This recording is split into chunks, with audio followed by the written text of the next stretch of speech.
Olá, aluno! Seja muito bem-vindo ao canal. Espero que você esteja tudo bem. No vídeo de hoje, irei resolver as atividades da semana 4 de Química do Plano de Estudo Tutorado do Ensino Médio, primeiro ano, volume 6. Traz como tema pressões parciais dos gases. Eu sou a professora Elia Mendonça e esse é o meu canal.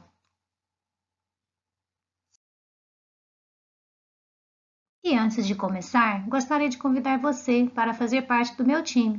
Então, para isso, basta se inscrever no canal e ativar o sininho. Assim você vai saber quando tem novidades no canal. E peço que me faça duas gentilezas. Uma, você estará ajudando a mim a continuar com o trabalho do canal. Então, curta o vídeo. E a outra gentileza é você comentar e compartilhar os vídeos com seus colegas e amigos. Assim, você estará ajudando mais pessoas. Complemente os seus estudos com a playlist de estudo dos gases, leis físicas, teoria cinética, pressões parciais, que é o tema das atividades dessa semana. Então, assista a aula e complemente os seus estudos. Vamos lá?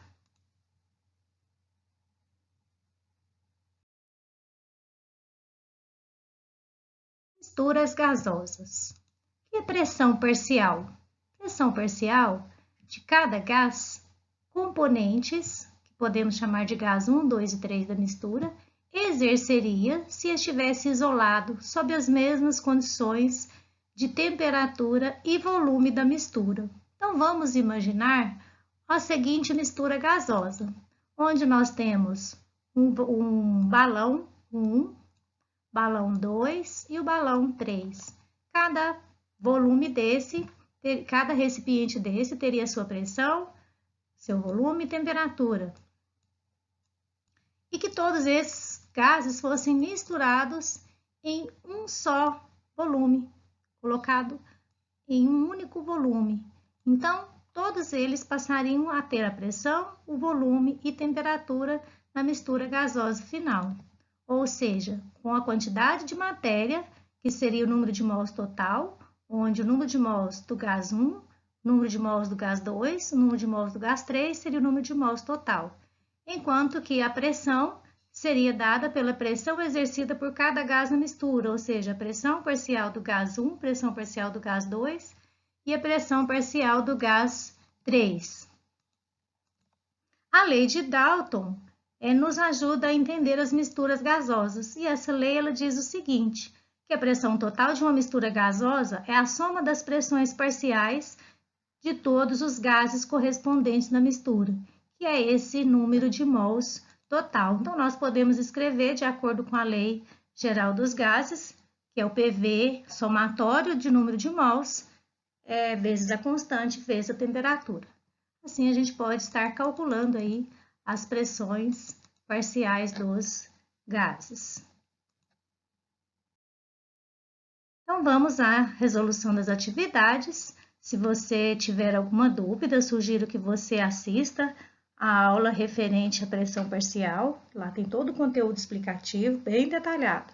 Se tiver alguma dúvida em relação às atividades, registre nos comentários que irei ajudá-lo. Então, vamos à atividade 1. A adaptação dos integrantes da Seleção Brasileira de Futebol à altitude de La Paz foi muito comentada em 1995 por ocasião de um torneio, como pode ser lido no texto abaixo. A Seleção Brasileira embarca hoje para La Paz, capital da Bolívia, situada a 3.700 metros de altitude, onde disputará o torneio continental. A adaptação deverá ocorrer em um prazo de 10 dias aproximadamente. O organismo humano em altitudes elevadas necessita desse tempo para se adaptar, evitando-se assim risco de um colapso circulatório. Adaptado da revista Placar, edição fevereiro de 1995.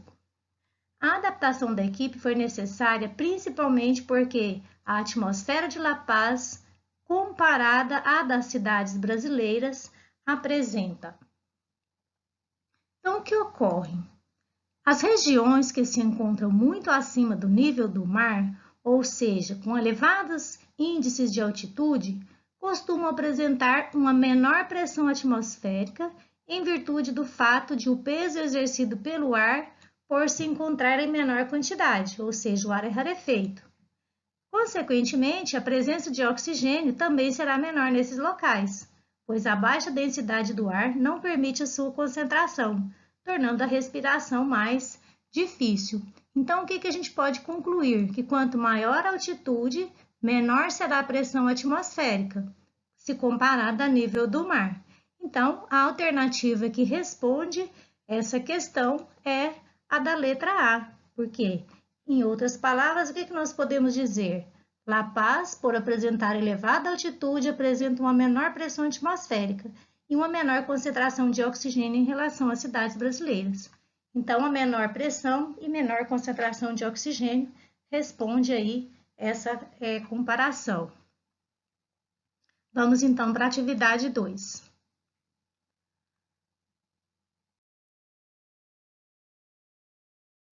Sabemos que o gás etileno, C2H4, emitido pelas próprias frutas, é responsável por seu amadurecimento.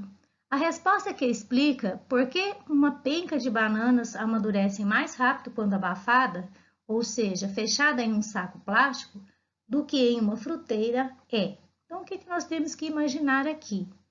Ocorre que o abafamento causa um enriquecimento do gás etileno na atmosfera ao redor das frutas, ou seja, a partir do momento que você abafa as bananas com um saco plástico, elas estão liberando esse gás que é o responsável pelo seu amadurecimento. Então, vai aumentar a concentração dele dentro do saco plástico. Então, segundo a equação geral dos gases, a lei de Dalton, a pressão parcial do gás etileno é proporcional à sua fração molar na mistura gasosa. Assim, podemos dizer que as frutas amadurecem mais rápido quando abafadas por conta da maior pressão parcial do gás etileno nessas condições. Então, a alternativa que responde é a letra B, maior pressão parcial do gás etileno, certo? Atividade 3. Quanto aos gases, é correto afirmar que... Então, temos aí 4 afirmativas, vamos analisar cada uma delas e achar qual é a correta. Letra A. Sob pressão de uma atmosfera e temperatura ambiente, um mol de qualquer gás ocupa o volume de 22,4 litros. Essa alternativa ela é incorreta. Por quê? O enunciado está incompleto, porque ele não diz nas condições normais de temperatura e pressão, que é CNTP, que são temperatura de 273 Kelvin ou 0 graus Celsius, e pressão de 760 milímetros de mercúrio ou 1 atmosfera. Então, simplesmente fala que a 1 atmosfera a temperatura ambiente. Então, a alternativa ela está incompleta. A letra B. A equação de estado que relaciona o volume, temperatura, pressão e uma massa de um gás é chamada de equação de Clapeyron? Bom, essa alternativa é correta. Com as leis de Boyle, de Charles, Gay-Lussac e de Charles, é possível estabelecer uma equação que relacione as variáveis de estado, pressão, volume e temperatura absoluta de um gás, a equação de Clapeyron. Então, a letra B é a correta. C. Nas transformações isométricas, o volume varia, enquanto a temperatura e a pressão permanecem constantes. Então, o que tem de errado nisso aí? Se a transformação isovolumétrica é... Segundo a lei de Charles e Gay-Lussac, a transformação isométrica, que é o mesmo que isovolumétrica. Então, para uma massa fixa de gás, mantida a volume constante, então não é o volume que varia, o volume é constante. A pressão exercida pelo gás é diretamente proporcional à temperatura absoluta.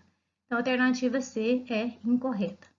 E a D, a 1 atm, 700 milímetros de mercúrio, e 273 Kelvin, o volume de um gás depende da sua posição na tabela periódica.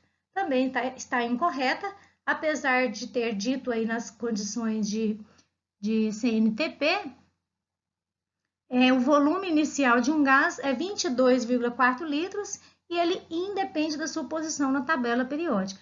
Então, a alternativa correta, nesse caso, é a letra B.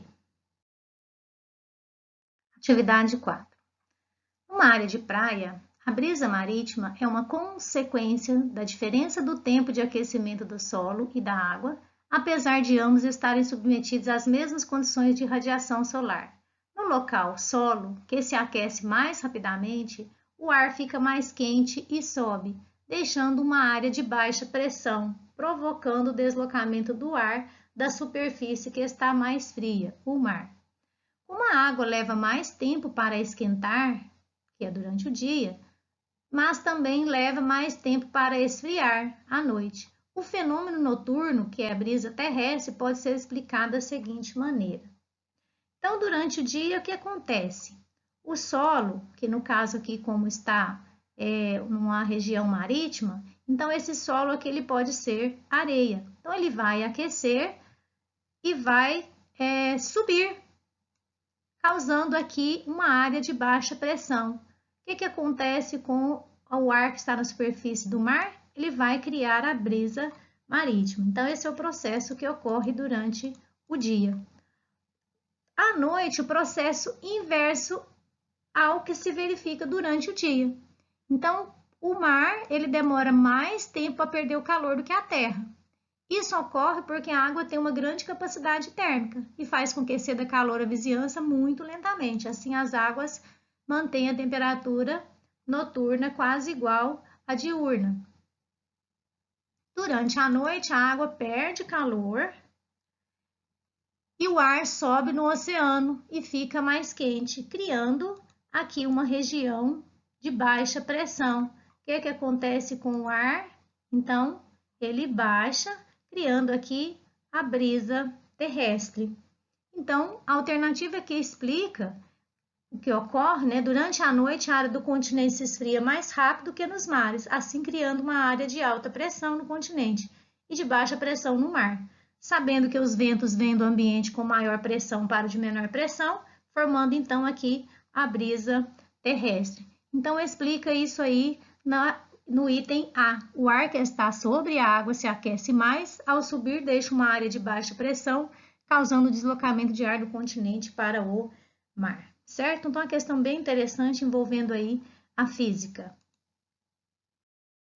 Vamos à atividade 5. Um cilindro com dilatação térmica desprezível possui volume de 25 litros. Nele estava contido um gás sob pressão de 4 atmosferas e temperatura de 227 graus Celsius. Uma válvula de controle do gás do cilindro foi aberta até que a pressão do cilindro fosse 1 atmosfera. Verificou-se nessa situação a temperatura do gás do cilindro era ambiente igual a 27 graus. Considere que a temperatura a 0 graus corresponde a 273 Kelvin. Assinale a alternativa que apresenta o volume de gás que escapou do cilindro em litros. Então, vamos lá tirar os dados do problema. Nós temos um momento antes da válvula, que nós vamos chamar de 1, e temos que a pressão era a 4 atmosfera, o volume 25 litros, a temperatura 227 graus, que já transformando aí para Kelvin, 500 Kelvin. E no momento 2, que é após a abertura da válvula, nós vamos chamar de 2, teremos então que a pressão final aí de 1 atmosfera, o volume é o que nós estamos procurando, e a temperatura transformando aí os 27 graus para Kelvin, dando aí 300 Kelvin. Com a lei geral dos gases, podemos encontrar o volume ocupado pelo gás após a abertura da válvula. Então, vamos usar a equação daquela lei geral dos gases, onde nós temos aí a expressão pressão vezes volume dividido pela temperatura antes da transformação, pressão vezes volume dividido pela temperatura depois da transformação. Então, substituindo, nós temos aí 4 vezes 25 vezes 300 dividido por 500 vezes 1 vezes o volume. Dando aí, né, já multiplicando 4 vezes 5, 100 vezes 300 dividido por 500, igual a 30.000 dividido por 500. Vamos aqui já eliminar 2 zeros, 300 dividido por 5 vai dar um total de 60 litros.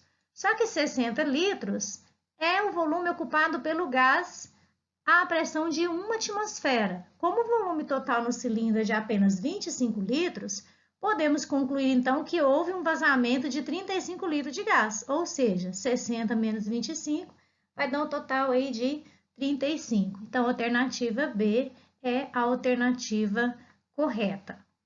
Então, finalizamos assim a correção das nossas atividades.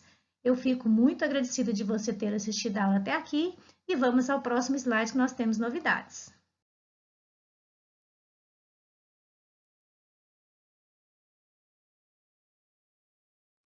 Então, aluno, eu finalizei a minha aula e agora é com você. Eu contribuí com a sua aprendizagem, agora eu peço que você registre nos comentários a sua gratidão e vamos ajudar outras pessoas compartilhando os vídeos. Bom, e o grande agora vai para Ademir Pinheiro dos Santos. Sou da Escola Estadual do Lufa, lá de Novo Cruzeiro, Minas Gerais. Um grande abraço para você, Ademir, e para todos os seus colegas da sua Escola Estadual do Lufa.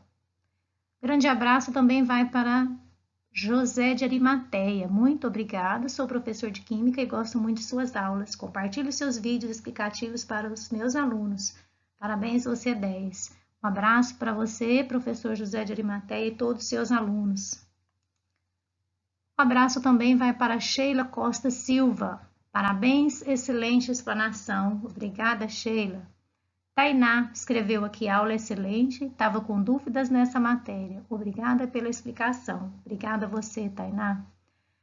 Um abraço também vai para Arlene Soares. Parabéns, professora Ellen, excelente trabalho, você é demais. E também para Nádia Scaglione. Gostei muito. Então, um grande abraço a todos vocês e espero todos na próxima aula.